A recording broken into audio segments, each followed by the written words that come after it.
discuss about advisory jurisdiction of the Supreme Court and powers of Supreme Court to review its own judgment or order and making rules. ANS. Advisory jurisdiction. Article 143 of the Constitution vests in the Supreme Court on advisory jurisdiction. According to Clause 1 of Article 143, whenever it appears to the President that a question of law or fact has arisen or is likely to arise, which is of such nature and of such public importance that it is expedient to obtain the opinion of Supreme Court upon it, he may refer it to the court for consideration. The court then may, after such hearing as it thinks fit, report to the President its opinion thereon. Under Clause 2 of this article, a matter which is excluded from the Supreme Court's jurisdiction under Article 131 may be referred to it for opinion, and the court shall, after such hearing as it thinks fit, report to the President its opinion thereon. In Clause 1 of Article 143, the use of the word may indicates that it is not obligatory on the Supreme Court to make a report on the reference made to it. The court has the discretion in the matter and may in proper case, for good reasons, decline to express any opinion on the question submitted to it. However, in Clause 2, the word used is shall, which indicates that it is obligatory for the court to give its opinion on a reference made thereunder. The experience of a few other countries may be useful and instructive in this respect. The U.S. Supreme Court has consistently refused to pronounce advisory opinions on abstract legal questions. The High Court of Australia has also refused to exercise advisory opinion. But to some extent the same purpose is achieved by permitting an Attorney General to bring proceedings in the High Court to secure a determination of the validity of national or state legislation after its passage by the legislature, whether before or after it has entered into force. In the light of this foreign experience, the Supreme Court of India has considered the matter of its advisory jurisdiction in Re Kerala Education Bills, 1957, AIR 1958 SC 956. Following propositions may be called out from its observations therein. 1. The Supreme Court may in proper case for good reasons decline to express an opinion on a reference made to it under Article 143, 1.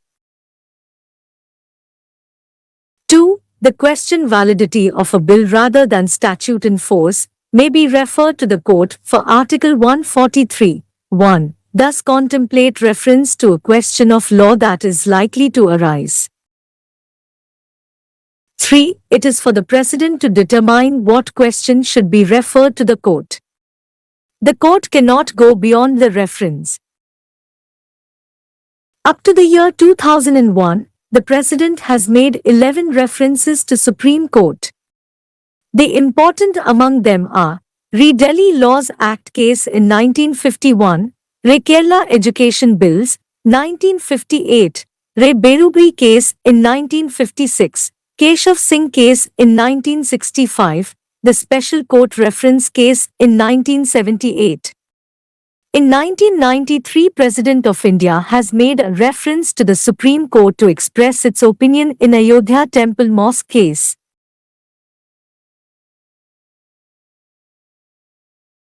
In a landmark judgment in Ismail Faruqi v. Union of India, 1994, 6 SCC 360, the 5-judge bench of the Supreme Court comprising held that the presidential reference seeking the Supreme Court's opinion on whether a temple originally existed at the site where the Babri Masjid subsequently stood was superfluous and unnecessary and opposed to secularism and favored one religious community and therefore does not require to be answered.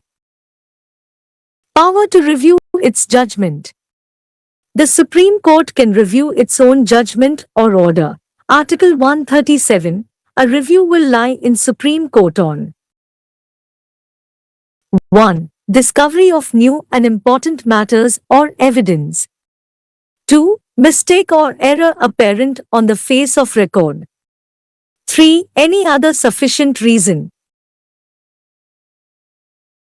In R.D. Sagar v. Nagari, AIR 1976 SC 2183 Supreme Court point out that a judgment of the final court is final. A review of such a judgment is an exceptional phenomenon, permitted only where a grave and glaring error is made out.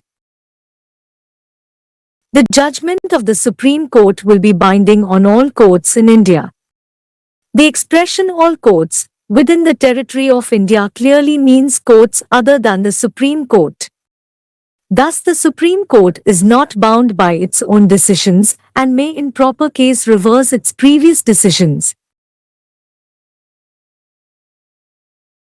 In the case of Bengal Immunity Co. v. State of Bihar, AIR 1955 SC 661, the court held that there is nothing in the Indian Constitution which prevents the Supreme Court departing from its previous decision if it is convinced of its error and its beneficial effect on the general interest of public.